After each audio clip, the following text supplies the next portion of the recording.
Dear student, আশা করি তোমরা সবাই ভালো আছো। অন্বেষা একাডেমি ইউটিউব চ্যানেল থেকে আমি আশিস স্যার সবাইকে আন্তরিকভাবে শুভেচ্ছা ও অভিনন্দন জানিয়ে শুরু করছি আমাদের আজকের ক্লাস। আমাদের আজকের ক্লাস সপ্তম শ্রেণী গণিত 1.1 বর্গমূল নির্ণয়ের চ্যাপ্টার। আসলে বর্গমূল নির্ণয়টা আমাদের অনেক অনেক গুরুত্ব দিয়ে শিখতে হবে, কারণ যারা আমরা সপ্তম শ্রেণীতে পড়ি তাদের কাছে বর্গমূলটা একটু জটিল হয়ে যায়। আর সেই জন্য আমাদের বর্গ সংখ্যা বর্গমূল মেইন বইয়ের যে দেওয়া আছে, ছক দেওয়া আছে, ওগুলো তো মুখস্থ রাখতেই হবে। দেন আমরা আরও বাড়তি কিছু করে নেব, অর্থাৎ 25 পর্যন্ত বর্গ সংখ্যা মুখস্থ করার চেষ্টা করব, তাহলে অঙ্কগুলো খুব সহজেই করতে পারবো। তো দেখো, আমরা মৌলিক গুণনীয়কের সাহায্যে বর্গমূল কিভাবে নির্ণয় করব। 1 নম্বরে আছে আমাদের 4টা অঙ্ক, ক, খ, গ, ঘ।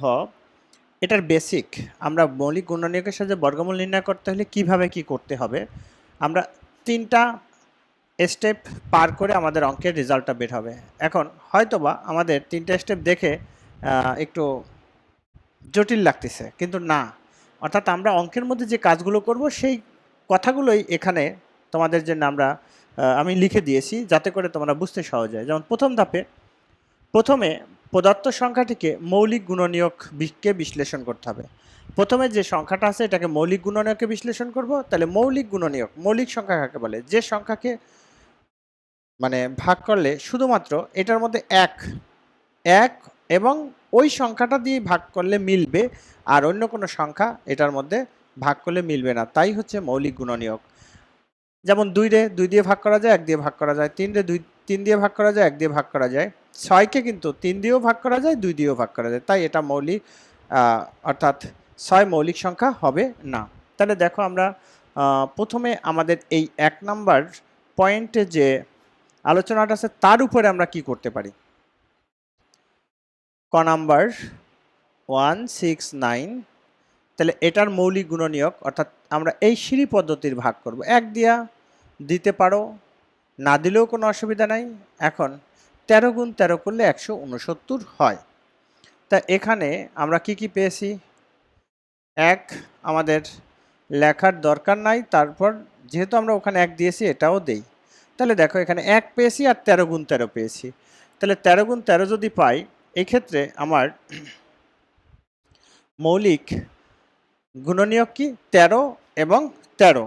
এর পরের 2 নাম্বার পয়েন্টে বলছে প্রতি জোড়া একই গুণনীয়ককে একসাথে পাশাপাশি লিখতে হবে। এখানে জোড়া হয়েছে, একটা মাত্র জোড়া হয়েছে, তো প্রতি জোড়াকে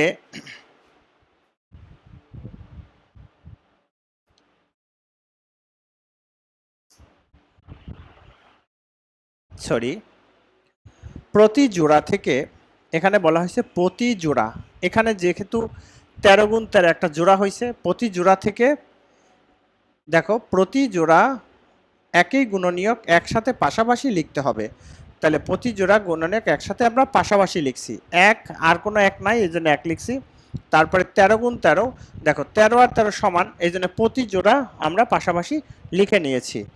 এরপরে প্রতি জোড়া এক জাতীয় গুণনীয়কের পরিবর্তে একটি গুণনীয়ক নিয়ে লিখতে হবে, অর্থাৎ এখন এই যে প্রতি জোড়া, যেহেতু 13 গুণ 13 একটা জোড়া, এটা থেকে আমরা একটা 13 নিব, একটা 13 নিয়ে দেখো নিতে হবে। এরপর প্রাপ্ত গুণ ও নিয়োগগুলোর ধারাবাহিকভাবে গুণফল হবে নির্ণেয় বর্গমূল। এখন এখানে 13 গুণ 13 আছে, যদি এখানে 12 গুণ 12 থাকতো, তাহলে 12 গুণ 12 এক জোড়া থেকে একটা 12 নিতাম, 13 গুণ 13 এক জোড়া থেকে একটা 13 নিতাম, তখন 12 গুণ 13 গুণ করে যা হবে সেটা আমরা লিখতাম।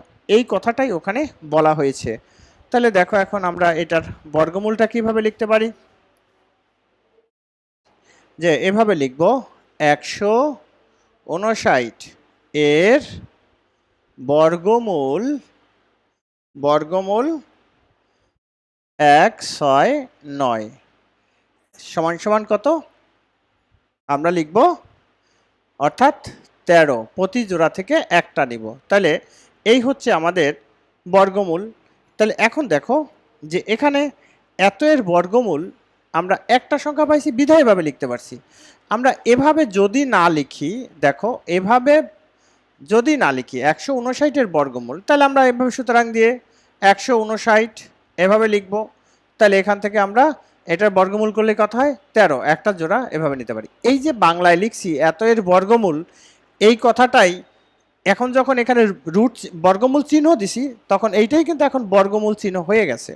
তো দেখেন যে এখানে আমরা বাংলায় লিখছি আর এটা হচ্ছে চিহ্ন, অর্থাৎ 169 বর্গমূল করলে 13 হয়, 169 বর্গমূল করলে 13 হয়।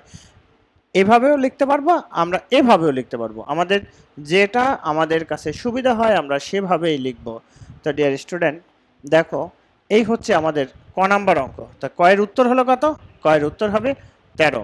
এভাবে আমরা বর্গমূল নির্ণয় করব। তো আমাদের এই যে 3 নাম্বার ব্যাখ্যাটায় গুণ ফলের কথা বলছে, দেখো আমরা সামনের দিকে অঙ্কগুলোতে যখন যাব তখন কয়েকটা জোড়া আসবে, সেখান থেকে যখন আমরা ওই ধরনের কয়েকটা অঙ্ক করব তখন কিন্তু আমরা বাকি যে আমাদের বেসিক কথাগুলো লেখা আছে সেই অঙ্কগুলো আমরা পারবো। তো দেখো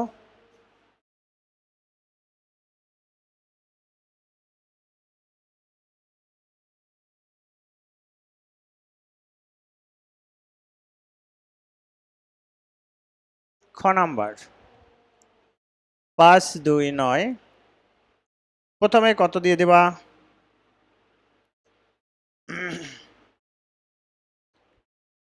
এখানে একবারে 23 দিয়ে দাও।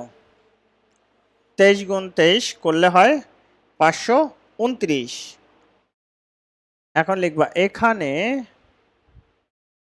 5 2 9 সমান কত? 23 গুণ 23। তাহলে এখন এই 23 গুণ 23 এত এর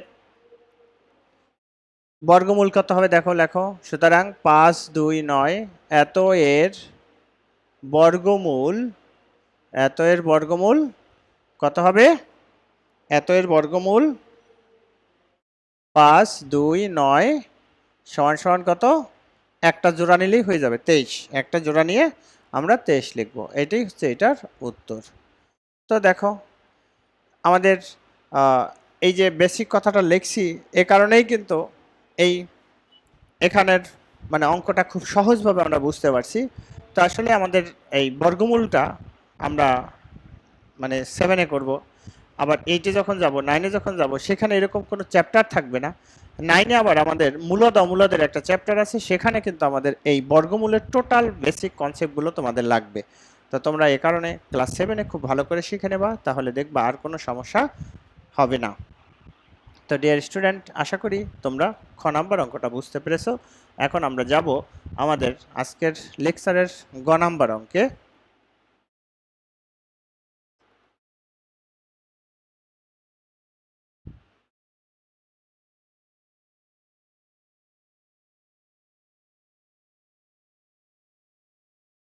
গ নাম্বার 15 21।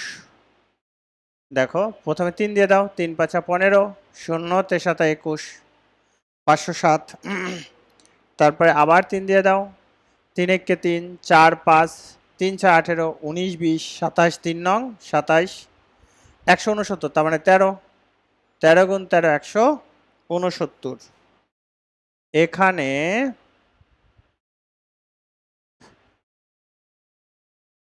1 5 2 1, 1 5 2 1 সমান সমান 3 গুণ 3 গুণ 13 গুণ 13। এখন দেখো এবার কিন্তু আমাদের এই মানে বেসিক যে 3 নাম্বার লেকচার আছে মানে 3 নাম্বার পয়েন্টটা আছে, এই পয়েন্টের সাথে আমরা মিলিয়ে কাজটা করতে পারবো। এখন এখানে জোড়া তৈরি করো, 3 গুণ 3 আর 13 গুণ 13। আচ্ছা, তাহলে আমরা জোড়া পেয়েছি। এখন 15 21, 15 21, 15 21 এর বর্গমূল, এর বর্গমূল সমান সমান কত? 15 21, 15 21 এভাবে দিব। এখন দেখো কি বলা হয়েছিল, প্রতি জোড়া মানে প্রতি জোড়া এক জাতীয় গুণনীয়কের পরিবর্তে একটি গুণনীয়ক। তাহলে এই যে প্রতি জোড়া এক জাতীয় গুণকের পরিবর্তে একটা গুণনীয়ক, যেমন 3 গুণ 3 এক জোড়া আছে, এই জন্য একটা গুণনীয়ক নিছি। গুণ লিখে পাশাপাশি লিখে বা পরিবর্তে গুণনীয়ক নিয়ে লিখতে হবে প্রাপ্ত গুণ গুণনীয়কগুলো ধারাবাহিকভাবে গুণ ফল হবে। দেখো ধারাবাহিকভাবে গুণফল এখন এই 13 থেকে একটা, তাহলে এখন ধারাবাহিকভাবে গুণফল কত? 3 তেরং 39, এই 3 তেরং 39, এটাই হচ্ছে আমাদের উত্তর। এই 39 হচ্ছে এটার বর্গমূল।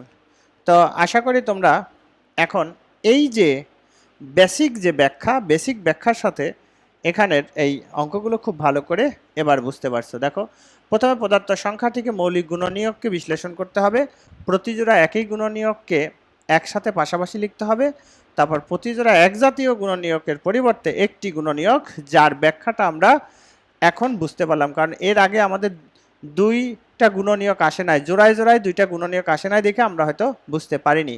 তো ডিয়ার স্টুডেন্ট, আশা করি তোমরা এই অঙ্কটাও বুঝতে পেরেছো। এরপরে আমরা যাব আমাদের আজকের লেকচারের অর্থাৎ সর্বশেষ অঙ্ক, একের ঘ নাম্বারটা। তো যদি তোমরা এই অঙ্কগুলো না বুঝতে পারো কমেন্ট বক্সে কমেন্ট করবা, চেষ্টা করব ওই সমস্যাগুলো নিয়ে আমরা ইউটিউবে ভিডিও আপলোড করার। এরপরে আমরা যাব ঘ নাম্বার অঙ্কে।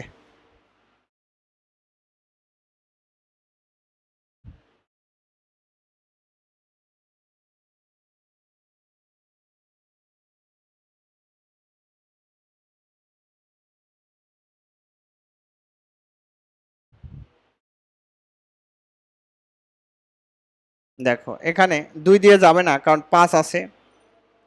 3 দিয়ে দাও, 3 3 9 10 11, 3 6 18, 19 20, 23 7 21, 22 15, 3 5 15। এটাও এক ধরনের ভাগ, সিঁড়ি পদ্ধতির ভাগ। আবার 3 দিয়ে যায়, 3 1 কে 3, 3 দুগুণে 6, 3 দুগুণে 6, 7 3 5 15। এখন 3 4 12, আর যায় না, 3 দিয়ে যাবে না, এখন 5 দিয়ে যাবে। 5 দুগুণে 10 11 12, 4 5 20, 21 22, 5 5 25। আবার 5 দিয়ে যাবে, 4 5 20, 4 থাকে 45, 5 নং 45। এখন 7 দিয়ে যাবে, 7 7 49। এই হলো আমাদের মৌলিক গুণনীয়ক। এখানে এখানে 1 1 0 2 5 সমান সমান 3 গুণ 3 গুণ 5 গুণ 5 গুণ 7 গুণ 7, জোড়া তৈরি করতে হবে। 3 গুণ 3, তারপর আছে 5 গুণ 5, 7 গুণ 7। আচ্ছা, এখন আমাদের কি করতে হবে? প্রতি জোড়া নিয়ে। সুতরাং 1 1 0 2 5 এর বর্গমূল সমান সমান 1 1 0 2 5। তাহলে এখন প্রত্যেক জোড়া থেকে একটা করে নিয়ে ধারাবাহিক গুণ। এই জোড়া থেকে একটা 3, ওই জোড়া থেকে একটা 5, এই জোড়া থেকে একটা 7। তাহলে এখন গুণ করো, গুণ করলে কত হয়? 3 7 21, 5 1 5, 5 দুগুণে 10, 105, 105। তাহলে আমাদের উত্তর কি? উত্তর হচ্ছে 105। এই হলো আমাদের অঙ্ক। তো ডিয়ার স্টুডেন্ট, আশা করি তোমরা অঙ্কটা বুঝতে পেরেছো। দেখো, প্রথমে আমরা মৌলিক গুণনীয়ক বের করেছি, তারপরে মৌলিক গুণনীয়ক বের করে আমরা কি করেছি যে গুণনীয়কগুলো সামনাসামনি গুণ লিখে তারপর জোড়া তৈরি করছি, প্রত্যেক জোড়া থেকে একটা করে নিব, তারপর হচ্ছে গুণ করবা, যে 3 7 21 105। তো ডিয়ার স্টুডেন্ট, আশা করি তোমরা অঙ্কগুলো বুঝতে পেরেছো। তো এই ছিল আমাদের আজকের লেকচারের অঙ্ক। যদি আমাদের এই ক্লাসগুলো ভালো লাগে তাহলে অবশ্যই আমাদের চ্যানেলটি সাবস্ক্রাইব করে সাথে থাকবা। অন্বেষা একাডেমি ইউটিউব চ্যানেল থেকে আমি আশিস স্যার আজকে বিদায় নিচ্ছি। দেখা হবে পরবর্তী কোনো একটা লেকচারে।